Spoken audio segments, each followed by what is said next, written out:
Hello student, हम model question paper discuss कर रहे हैं जिसके ऑलरेडी 50 एमसीक्यूज़ हम डिस्कस कर चुके हैं। रिमेनिंग एमसीक्यूज़ हम आज की क्लास में डिस्कस करेंगे। सो प्लीज़ आपने यदि हमारे चैनल को लाइक, सब्सक्राइब और शेयर नहीं किया है तो जाके कर दीजिए। बेल आइकन को दबा के रखिए ताकि आने वाली सभी क्लासेस की नोटिफिकेशन आपको मिलती रहे। आने वाले समय में सभी स्टेट में स्टाफ नर्स की वैकेंसी निकली हुई है, तो सो प्लीज़ आप अपनी प्रिपरेशन जारी रखिए।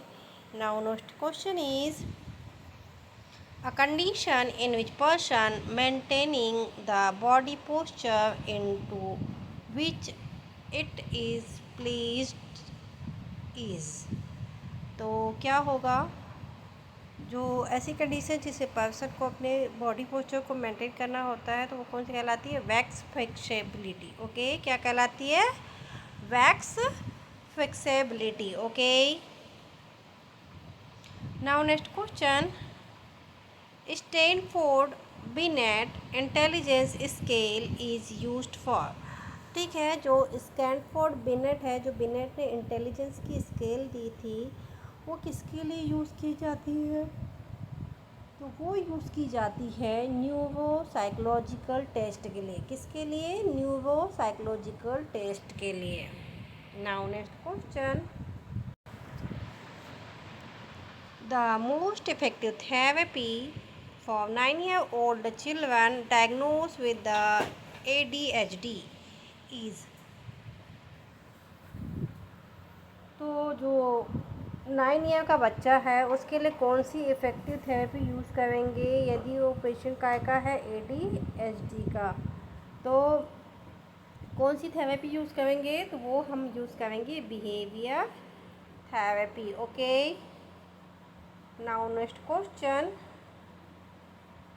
Disorder in which store emotions और later cause a person to suffer sudden physical collapse through remaining conscious।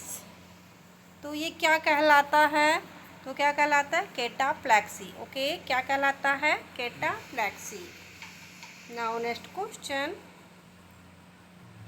Which type of crisis will happen for death of loved one. Okay, तो क्या होगा कि किस क्राइसिस में आता है? तो वो आता है सिचुएशनल क्राइसिस में। ओके, काय में आता है? सिचुएशनल क्राइसिस में। Now next question, earlier sign for opioid withdrawal. जो ओपियोइड विड्रॉल होते हैं उसकी साइनिंग क्या होंगे? तो यामिंग देखने को मिलेगा। क्या देखने को मिलेगा? यामिंग देखने को मिलेगा। Now next question, acting sick role for external gain is skin in। तो क्या कहलाएगी? क्या कहलाएगी? मैलिग्रेनिंग। ओके, क्या कहलाएगी? मैलिग्रेनिंग।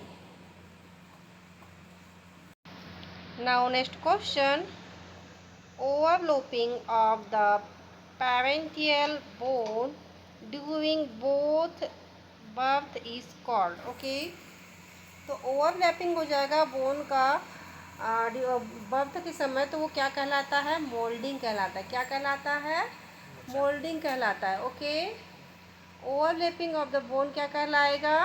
वो कहलाएगा moulding. Now next question, in fully flexed cephalic presentation will feel. तो क्या होगा? फुल्ली सिफेलिक प्रेजेंटेशन होगा तो क्या कहेंगे? Occiput of the foetus. क्या फील होगा उसमें? Occiput of the foetus feel होगा सिफेलिक प्रेजेंटेशन में। फुल्ली फ्लैग्ड सिफेलिक प्रेजेंटेशन में आपको क्या फील होगा? Occiput of the foetus. Okay, now next question, abnormal condition in which of the umbilicus is insert through the membrane is known as। तो क्या है? एक एबनॉर्मल कंडीशन है जिसमें क्या हो रहा है कि एम्बलाइकस है, कहाँ अटैच हो रही है या कहाँ इंसर्ट हो रही, तो मेम्ब्रेन में हो रही, तो वो क्या कहलाता है? वेलामेटस। ओके, क्या कहलाता है?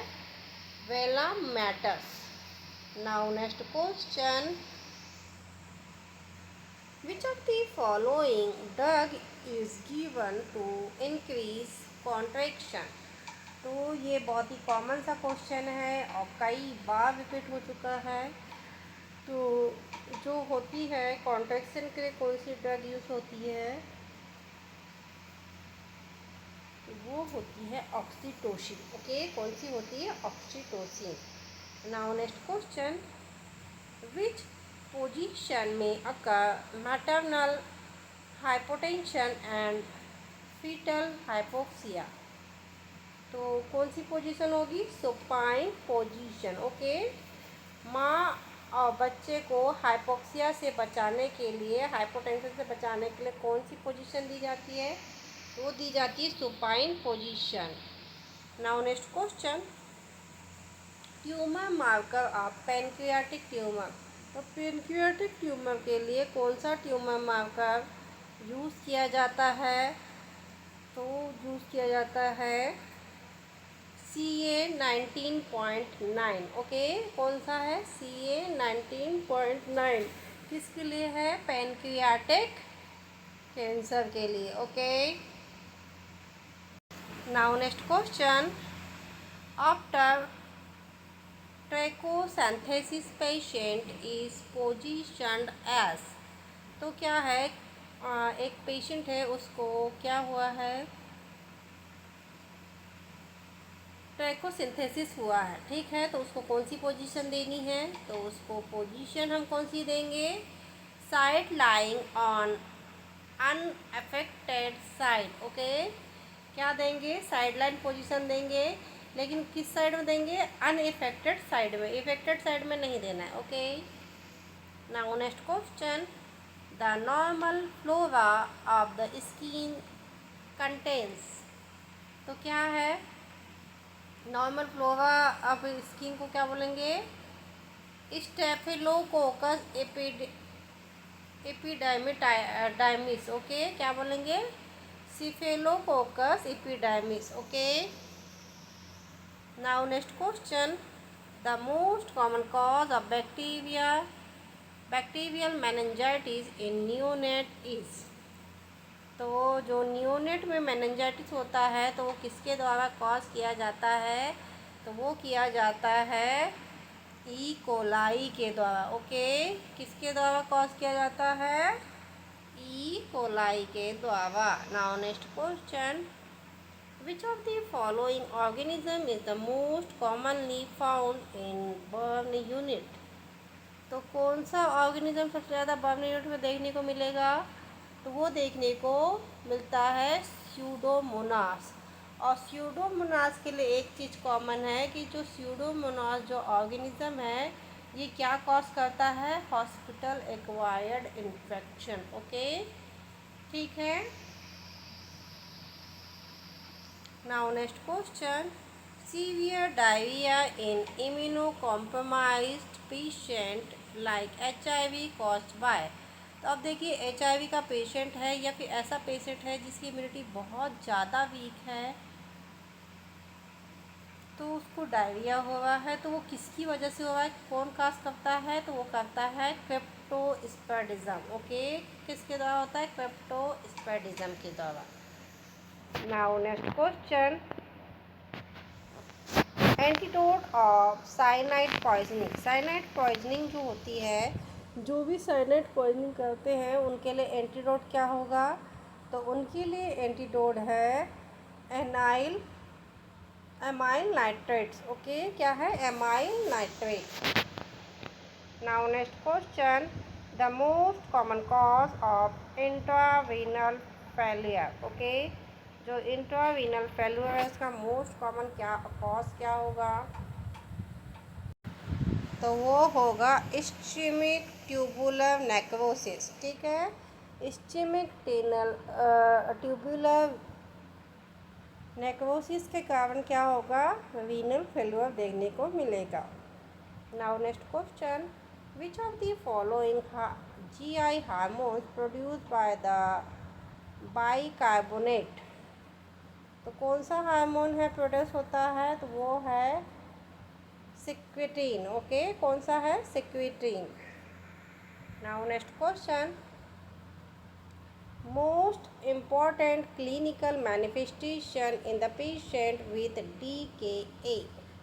तो most common complication clinical manifestation क्या देखने को मिलेगा आपको DKA के पेशेंट में? तो देखने को मिलेगा डिहाइड्रेशन. ओके, क्या देखने को मिलेगा? Dehydration. Now next question. Example for short acting insulin. तो जो शॉर्ट एक्टिंग इंसुलिन होती है वो कैसे, उसका एग्जाम्पल क्या है? तो वो है नेवोलिन. ओके, क्या है? नेवोलिन. Now next question.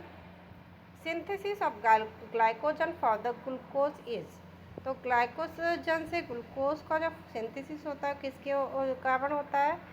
तो वो करता है ग्लाइकोजिनोसिस के फॉर्म में. ओके, किस फॉर्म में होता है? ग्लाइकोजिनोसिस के फॉर्म में. Now next question. Which of the following is not seen in बंड-केवी syndrome. बंड-केवी syndrome में क्या चीज़ आपको देखने को नहीं मिलती है? तो वो देखने को नहीं मिलती क्या? फीवर. बाकी आपको इंक्रीज्ड पोर्टावेनस प्रेशर देखने को मिलेगा, एब्डोमिनल पेन देखने को मिलेगा और एसाइटिस देखने को मिलेगा, बट फीवर देखने को नहीं मिलेगा. ओके, कौन से में? बंड-केवी सिंड्रोम में. ओके, सो स्टूडेंट, ये थे बहुत ही इंपॉर्टेंट MCQ जो हमने आज के क्लास में डिस्कस किए. रिमेनिंग MCQs हम क्लास वाइज डिस्कस करते रहेंगे. सो प्लीज़ आप हमारे क्लास में बने रहिए. यदि आपने हमारे चैनल को लाइक, सब्सक्राइब और शेयर नहीं किया है तो जाके कर दो. बेल आइकन को दबा के रखिए ताकि आने वाली सभी क्लासेस की नोटिफिकेशन आपको मिलती रहे. Thank you for watching.